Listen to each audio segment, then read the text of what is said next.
Pain arrived before memory. It came as a dull pressure behind the eyes, then a sharp pull in the chest, like hands dragging him back into a body he had forgotten how to use. The man gasped, air scraping his throat, and the sound startled him more than the pain itself. He was alive. That thought felt wrong. His eyelids fluttered, heavy as metal doors. Light spilled through the cracks, soft, blue, unfamiliar. When he finally forced his eyes open, the ceiling above him was not a ceiling at all, but a curved surface traced with faintly glowing lines that pulsed like a slow heartbeat. Panic surged. He tried to move. His arms barely responded. His fingers trembled, thin and weak, as if they belonged to someone else. Tubes ran from his veins. A low hum filled the room, steady and calm, mocking his fear. "Easy," a voice said quickly. It was not human. The voice was gentle, worried, and close. Too close. His vision swam, then focused, and the world changed forever. She leaned over him, framed by glowing panels and drifting light. Her skin shimmered softly, as if moonlight lived beneath it. Her ears were slightly elongated, elegant rather than strange. Her eyes, icy blue with hints of violet, were wide with fear and relief all at once. She was beautiful. And she was not from Earth. "Oh, stars," she whispered, her breath catching. "You're awake." His heart slammed painfully against his ribs. He tried to speak, but only a hoarse sound escaped. "Don't try to talk yet," she said, raising her hand slowly like she was afraid he might vanish if she moved too fast. "Please, you've been asleep for a very long time."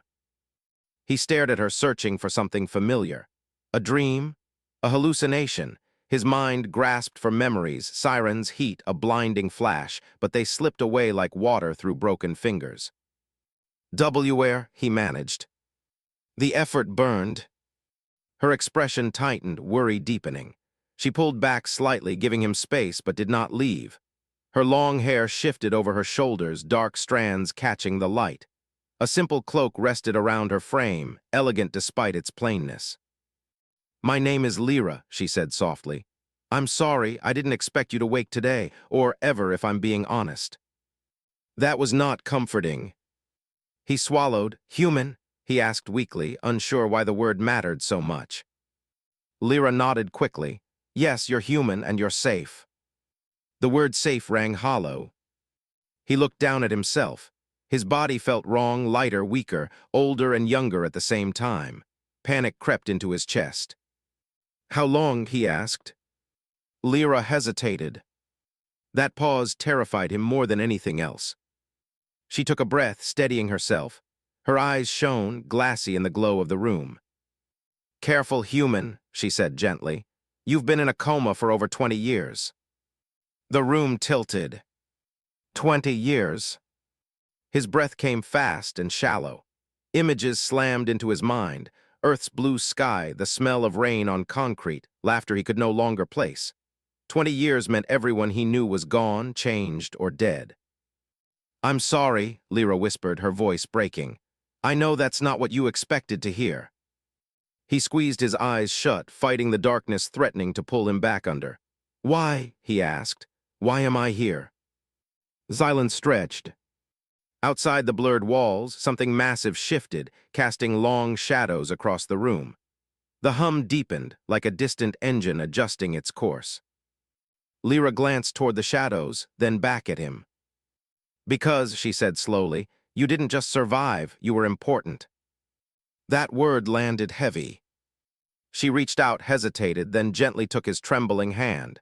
Her skin was warm, real. "You saved lives before you fell into the coma," she continued. "Alien lives, mine included." His pulse spiked.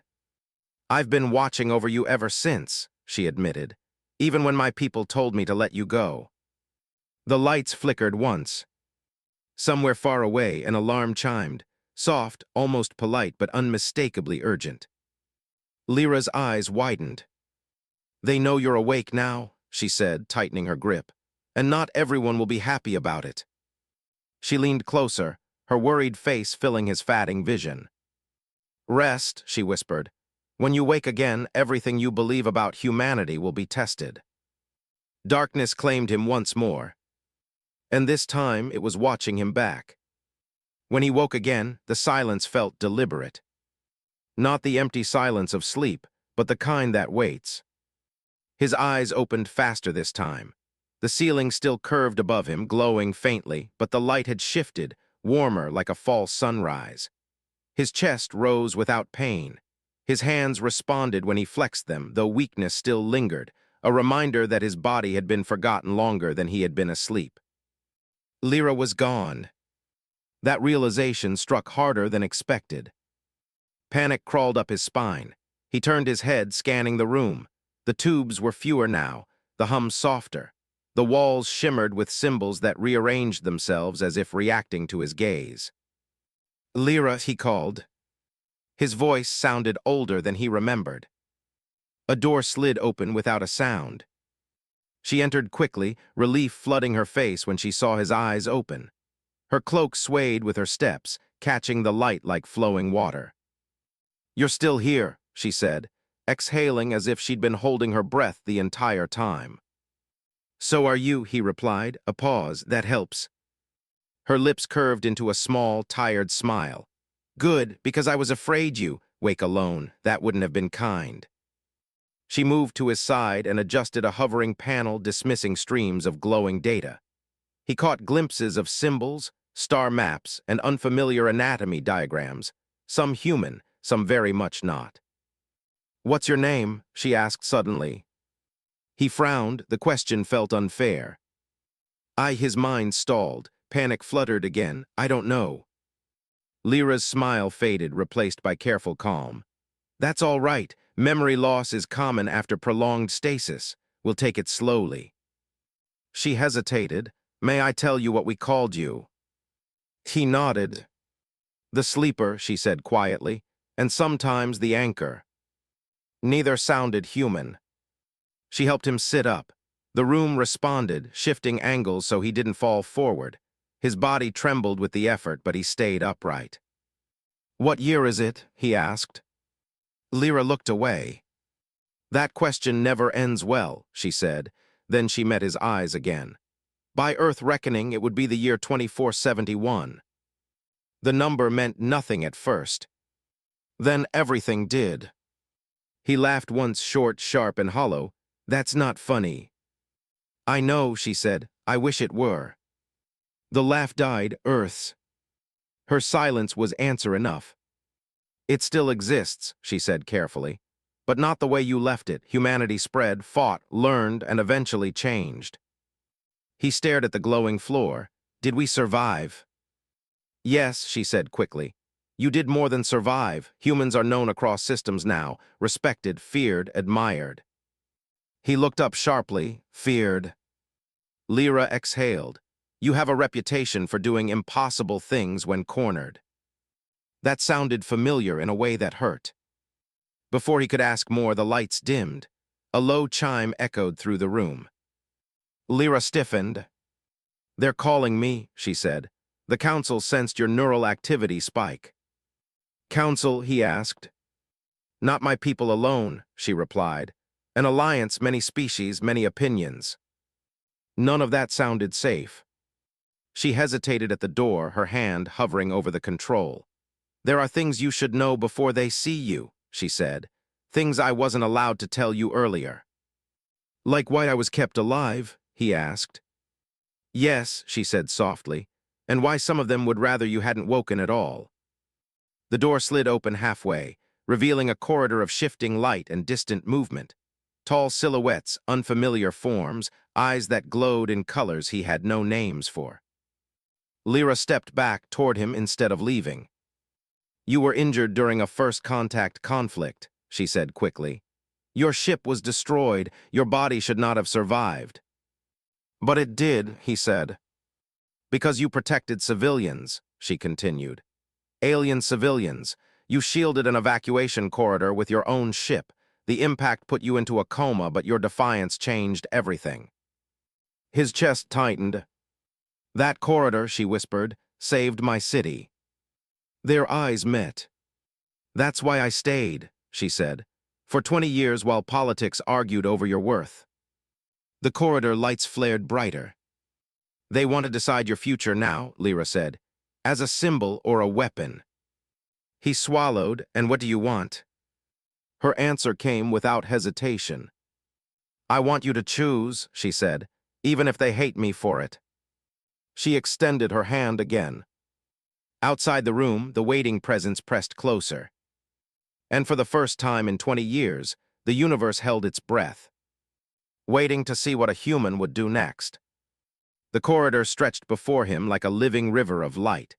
Each panel pulsed with a soft, almost hypnotic rhythm, and his mind ached with the realization that this world was alive in ways Earth never was. The air smelled faintly metallic but warm, tinged with something floral he couldn't place. Every instinct screamed caution.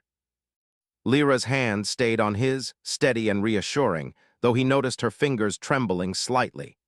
He wondered if she feared not just for him, but for herself as well. Do I look like a soldier? He asked, his voice rasping. I feel like a relic. She shook her head, her hair brushing against his arm. You look like a survivor. That's more dangerous than any weapon, and somehow more human. They reached the end of the corridor, and before them a chamber opened. Holographic lights spilled across a circular platform. Figures lined the walls, alien yet humanoid in shape, each adorned in uniforms or robes that shimmered with rank. Eyes glowed in colors he had no words for, emerald, amber, silver. They studied him with unreadable expressions. You are awake, a tall figure said, voice deep and resonant. The sleeper. He swallowed. The name once whispered in hope by Lyra now felt like a verdict. Why me? He asked, his voice cracking. I'm just... You are human, another voice interrupted, sharp and precise. And humans change everything they touch, even after 2 decades of absence, even after being forgotten. A low murmur went through the room. Some leaned forward, curious. Others stiffened, as if preparing for a storm. Lyra's grip tightened on his hand. They call you a hero, she whispered, and some a threat. He turned to her, fear and confusion warring in his chest. A threat? I don't even remember what I did. Memory fades, she said gently. But consequences don't, and the consequences of your actions are woven into the politics of multiple worlds now. The tallest figure stepped forward. Its face glowed faintly from beneath a hood, revealing subtle markings that seemed to shift as he looked at them. You protected my city, my people, my family, it said slowly, reverence and tension blending in its tone. Yet your awakening could undo centuries of fragile agreements. The words hit him like ice. I didn't ask for any of this. No one asked, Lyra said, her voice trembled. Not 20 years ago, not now. The room went silent, the weight of unspoken truths pressing against him. He realized that even though his body had been frozen in time, the universe had not. Humans had spread, alien politics had shifted, and his single act of courage had been magnified into legend and controversy. A sudden alarm pierced the silence. Red lights flared along the walls. Lyra stiffened. They've detected a breach, she whispered. They know you're vulnerable.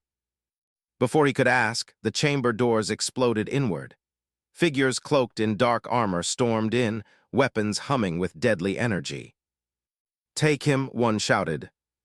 Lyra threw herself in front of him. Her cloak flared like fire. She raised her hands, and a wave of shimmering force struck the attackers, throwing them back. Sparks danced through the air as the attackers recovered and charged again.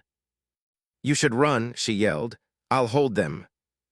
He froze. Part of him wanted to obey, wanted to disappear into the shadows. Another part knew he couldn't leave her. She had watched over him for 20 years. She had waited, hoping he would wake. Instinct took over. He lunged for a control panel on the platform, slamming a sequence of buttons without knowing what they would do. The floor beneath the intruders erupted in a burst of light, sending them scrambling. A doorway opened in the side wall, revealing a narrow passage. Go, Lyra shouted. Now. He hesitated, staring at her. Her eyes, icy and violet, were wide with fear, but also something else. Something that tugged at a part of him he didn't know existed. Together, he said finally. She blinked, then nodded. Together. They sprinted into the corridor, the world around them humming and shifting, walls bending slightly as if guiding them. Behind them, the sounds of pursuit grew louder. In that moment, he realized that waking up was not the end of the nightmare. It was just the beginning. The past, though distant, was alive, and the choices he would make in the next few hours could decide not only his fate, but the fate of worlds he barely understood. Somewhere deep in the shadows, someone was watching, and they were smiling. The human was awake, and the game had begun. The passage narrowed, walls rippling faintly as if alive, guiding them but also closing in. His legs burned with effort. His lungs felt like they had forgotten how to pull air in properly. Lyra stayed just ahead, her cloak brushing the walls, eyes darting at every shadow. "They're fast," she said without turning. Her voice held calm, but he heard the tremor beneath it. "And not all of them will be merciful." He swallowed. "Why me? Why am I so important?" Her hands tightened on the edge of the control rail embedded into the wall. "Because human, in 20 years, some have decided that a human who cannot die easily is a tool they want. Others see you as hope. Both are dangerous." He felt a chill creep over him. 20 years asleep, and suddenly he was a pawn in wars he couldn't even understand. A sharp metallic clang echoed down the corridor. Lyra spun, her hand shooting out in a defensive gesture. He froze. A figure stepped out from the shadows. Tall, armored, and humanoid, but not entirely. Its eyes glimmered like liquid gold. "Step aside, human," it said in a voice that was calm, almost polite, but carried steel beneath. "This is not your fight." "I don't get to choose," he snapped, his voice cracked with frustration and fear. "I just woke up." The figure tilted its head. "Choice is a luxury for those who understand the consequences. You do not." Lyra stepped protectively in front of him. "You will not touch him." The figure paused, studying her. "Princess Lyra, you care for him, I see." Her jaw tightened. "He is alive because of me. I will not let him die now." A silence fell. Then the figure's stance shifted subtly, an unspoken challenge. "Then we shall see." Before either could act, a loud alarm rang through the corridor. Red lights flashed violently, reflecting off the walls. Somewhere distant, a mechanical voice announced, "Containment breach detected. Protocol Alpha initiated." "They're closing the exits," Lyra said. "We need to move now." The human hesitated, his pulse racing. The figure in gold stepped forward again, blocking the path. "I am not your enemy," it said. "But if you continue forward, you risk everything. Trust me or die." He looked at Lyra and she gave a small, urgent nod. "We have no choice," she whispered. He clenched his fists. "Then let's go." They sprinted past the figure, weaving through twisting corridors and corridors that seemed to reshape themselves with every step. The air shimmered as if the walls themselves were alive, and the sounds of pursuit grew louder. Metallic footfalls, humming weapons, shouted commands in alien tongues. A sudden drop in the floor sent him stumbling. Lyra grabbed his arm, pulling him back just in time. "Careful, don't let exhaustion make a mistake." He nodded, panting, but he noticed something new. His body, though weak at first, was responding faster than before. Reflexes he thought lost returned in flashes. His hands steadied. His vision sharpened. "Something changing," he muttered. Lyra glanced at him, concern flickering in her eyes. "That's not unusual. Long-term stasis affects humans in unpredictable ways when combined with alien tech." He swallowed hard. "Predictable or not, I don't like feeling like an experiment." She gave him a faint, sad smile. "Neither do I, but right now it's a survival advantage." Ahead, the corridor split into 3 paths. A holographic panel hovered midair, showing schematics of the facility. He studied it quickly, realizing that all routes led to danger, but one could give them a head start. Left, he decided, surprising even himself. It leads to maintenance decks, fewer eyes. Lyra raised an eyebrow. "Bold choice, human instinct or luck?" "Maybe both," he admitted, though uncertainty burned behind the words. As they turned, the golden-eyed figure reappeared at the junction behind them, watching, silent, unyielding. He caught its gaze and felt something, Unease, curiosity, judgment. Somewhere deep inside, he knew the figure would follow, not out of malice, but for its own reasons. And somewhere deeper, he realized he could trust no one. Not even Lyra, though he wanted to. Because in 20 years, the universe had changed, and a human who woke up to it had to be ready for anything, even betrayal. The corridor narrowed further, and the hum of the facility grew louder. Ahead, a door loomed, heavy, reinforced, marked with symbols he didn't recognize. Beyond it, he could sense movement, something alive, something waiting. Lyra's hand tightened on his arm.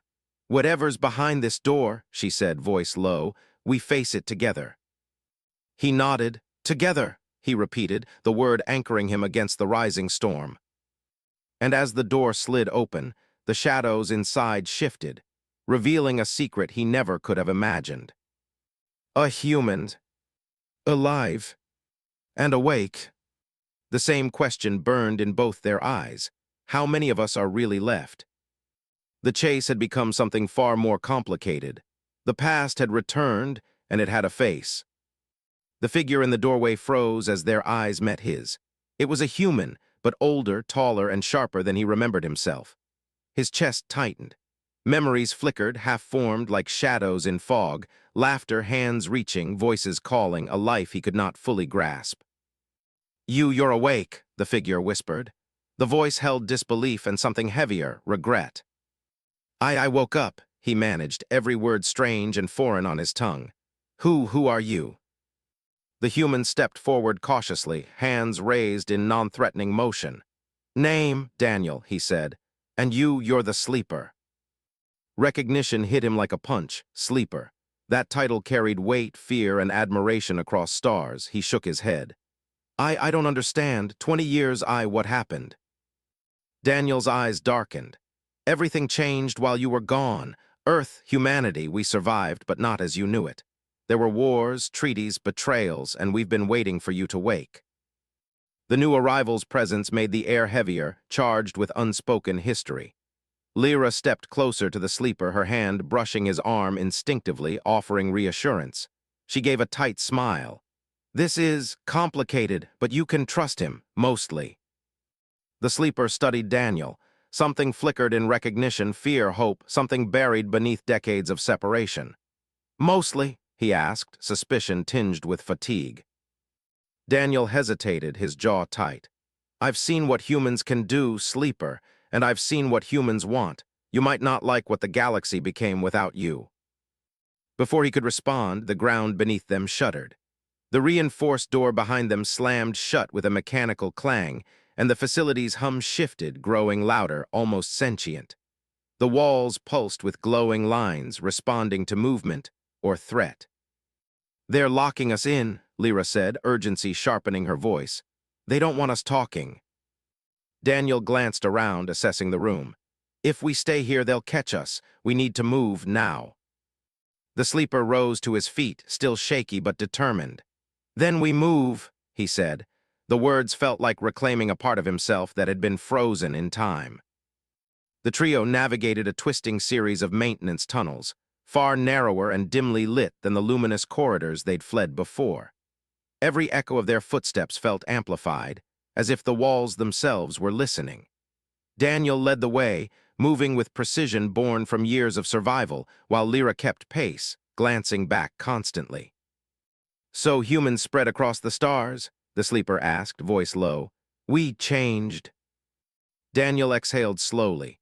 "More than you can imagine. Humans are admired and feared. We brokered peace, fought wars, colonized worlds. And yet, despite everything, we've never forgotten you." The sleeper's chest tightened, even after 20 years. "Especially because of 20 years," Daniel said. "Your actions before the coma, they inspired survival, unity. You're more than legend. You're a reminder of what humans can be when we refuse to give up." Lyra's eyes softened as she glanced at him. "And that's why some don't want you back," she said quietly. "Your existence reminds them that humans can't be controlled." The sleeper swallowed, feelings twisting in his chest, pride, fear, disbelief. He had only wanted to survive. He had only wanted to wake up. And now he was a symbol, a beacon, and a target. Up ahead, the tunnel opened into a larger chamber, lit by a faint violet glow. Panels along the walls displayed star maps, alien symbols, and human settlements across distant systems. The scope of humanity's reach hit him like a tidal wave. Daniel's hand rested lightly on his shoulder. It's bigger than we imagined, sleeper, and dangerous, but we can navigate it together. Lyra's hand found his, and for a moment the weight of the past 20 years seemed to lighten. "We'll face it all," she said softly. "You're not alone anymore." A sudden alarm blared from the far end of the chamber. The walls pulsed violently. Shadows moved in corners. The hum had changed again, sharp and urgent. "They've found us," Daniel said, tension creeping into his voice. The sleeper's heart pounded. Every instinct screamed fear, but another voice, buried deep inside, whispered determination. He looked at Lyra and Daniel, then forward into the unknown. "Then let them come," he said, voice steady, tinged with a fire he hadn't felt in 20 years. "Because I'm awake and I won't run." Lyra's eyes widened, hope flickering in the icy blue. Daniel nodded, a shadow of respect in his gaze. The walls shivered, the shadows lurked closer. And for the first time in 2 decades, the sleeper felt fully alive. But somewhere deep in the facility, unseen, someone smiled. Because awakening was only the beginning. And survival would demand more than courage. It would demand humanity itself. The chamber shook violently, lights flickering in a chaotic rhythm that made his stomach lurch. The alarms were deafening now, metallic and urgent, echoing off the walls like a chorus of warning bells. Shadows danced along the edges, moving faster than human eyes could track. Lyra grabbed his arm, pulling him behind a support beam as energy pulses slammed against the walls. "Stay low," she shouted. "They're not just after you, they want to contain what you represent." "What I represent," he gasped, barely holding himself upright. "I'm just a man." "You're not just a man," she said fiercely. "Not anymore." Daniel crouched beside them, his gaze scanning every corner. "The Council won't stop at threats. They'll erase anyone in your path. Move fast or die slow." The sleeper swallowed hard, adrenaline replacing the lingering weakness from decades of stasis. He could feel it now, the edge of power that pulsed inside him, small but undeniable. His reflexes were sharper, his senses honed. 20 years of sleep hadn't erased him, it had preserved him for this. They sprinted into the next tunnel, the floor vibrating beneath them. Sparks flew from exposed conduits, and the air smelled of ozone and metal. Behind them, alien guards in shimmering armor surged forward, their weapons casting streaks of deadly light. "Up ahead," Daniel said, pointing. "An escape lift, fast but narrow, we'll have to time it perfectly." Lyra shot him a glance, concern etched in her delicate features. "I'll take point," she said. "You two follow closely, one misstep and—" "I won't let anything happen to you," the sleeper interrupted, surprising himself. His voice had a new steadiness, a firmness forged by years of helplessness and the raw awakening of instinct. Her eyes softened, but worry lingered. "I know, just don't let your past mistakes dictate the future, okay?" He nodded, swallowing the lump in his throat. Past mistakes, he remembered flashes. The chaos, the lives he couldn't save, the faces he couldn't forget. But those 20 years had not been wasted. They had sharpened him in ways he could not yet understand. They reached the lift. Its doors slid open with a hiss, revealing a capsule-like space barely wide enough for 3. Sparks flew from the corridor behind them. He leaped in, landing awkwardly but steadying himself against the walls. Lyra followed, then Daniel. The lift shot upward with a jolt, and gravity pressed him into the floor. The walls glowed faintly, reacting to their presence. Outside, the corridors below twisted like veins, alive and watching. "Hold on," Lyra yelled. The lift burst through the ceiling, opening onto a platform suspended over a sprawling alien city. Towers gleamed with soft violet light, spires stretching impossibly high. Hovering vehicles zipped between the structures, leaving streaks of iridescent trails. The scale of the world struck him dumb. "Stay close," Daniel said, scanning the platform. "They'll be right behind us." Movement flitted across the rooftops, guards, drones, eyes he could feel even without seeing them. The sleeper's heart thumped. Fear clawed at him, but beneath it something else grew: resolve. Lyra stepped forward, her cloak fluttering in the alien wind, hair catching the glow of the city. She turned to him, her icy eyes locked on his. "You trust me, right?" He nodded. "I do, but what happens if we fail?" "Then we fight anyway," she said firmly, "because no one else will." Daniel crouched, checking a small device in his hand. "There's a transport shuttle on the East Tower. If we make it, we can get out of the city before reinforcements arrive." The sleeper glanced at the glowing cityscape. It was beautiful, alien, and terrifying all at once. And above all, it was real. 20 years of dreaming of this moment, and now he stood in it, alive, with allies he barely knew, but trusted. They leaped from platform to platform, moving with careful urgency. Energy pulses hummed beneath their feet. Shadows darted, but they stayed just out of reach. Lyra's hands glowed faintly as she projected shields to deflect bursts of enemy fire. The sleeper's instincts guided him, dodging, grabbing, leaping, and for the first time in decades, he felt fully alive. At the edge of the East Tower, the shuttle waited, sleek and humming. But between them and freedom, a squad of armored guards materialized, weapons raised, energy crackling like lightning. The sleeper froze for a heartbeat, then exhaled. This is what waking up means, he thought. This is what being alive is. Lyra's eyes met his again, violet and urgent. Daniel readied himself, stance perfect. Together, they stepped forward. And the first wave of confrontation struck, testing bonds, courage, and the fire of humanity itself. In that moment, the sleeper understood. He had slept 20 years to awaken not just to life, but to fight for it.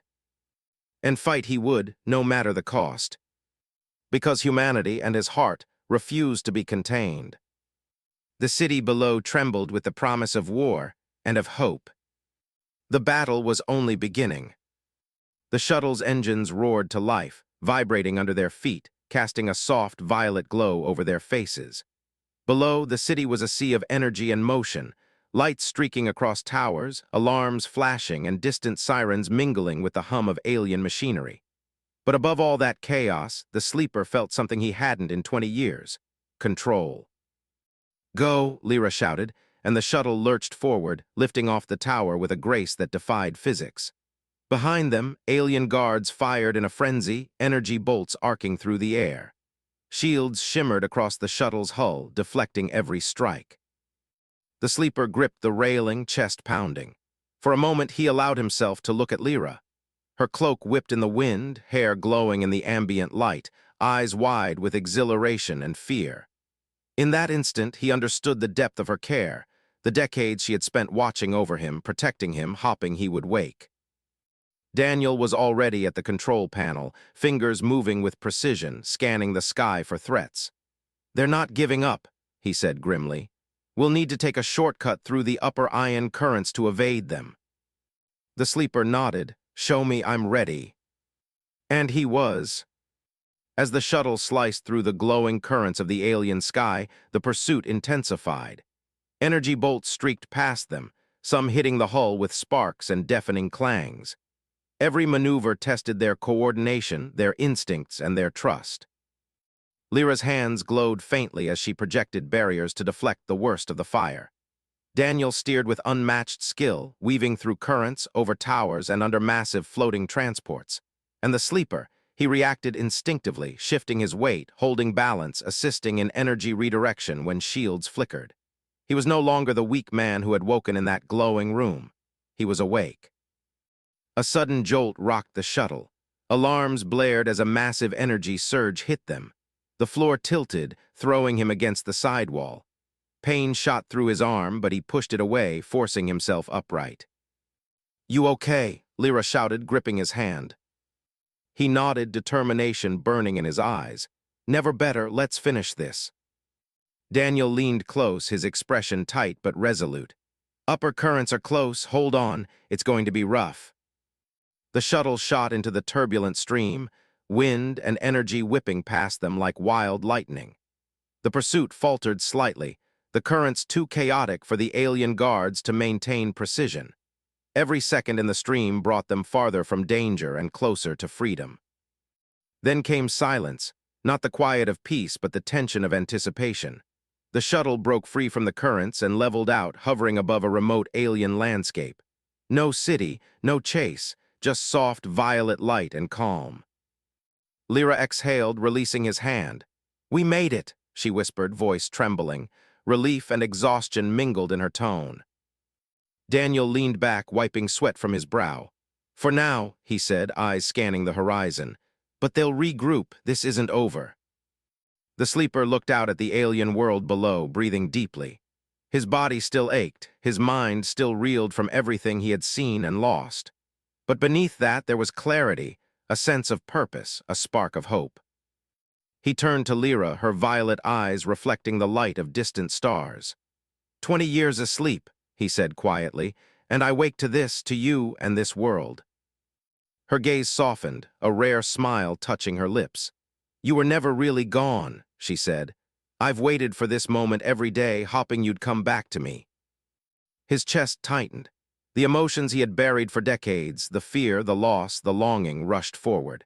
He reached out, taking her hand fully in his, and for the first time felt truly awake, not just in body but in heart. Daniel cleared his throat, a subtle reminder of the dangers still ahead. "We should plan. There's a galaxy waiting, and not all of it is friendly." The sleeper nodded, eyes still on Lyra. "Then we face it together," he said. "No running, no hiding. We decide what comes next." Her hand squeezed his. "Together," she agreed. Above them, stars glittered in the alien sky. Planets, distant suns, and the endless stretch of space seemed to hum with possibility. A human, awakened after 20 years, standing shoulder to shoulder with an alien princess and an old friend, defiant, unbroken, and ready to shape destiny. For the first time in decades, he felt alive. Not just awake, but alive. And the galaxy, vast and unpredictable, was about to learn what a human could do when courage refused to die.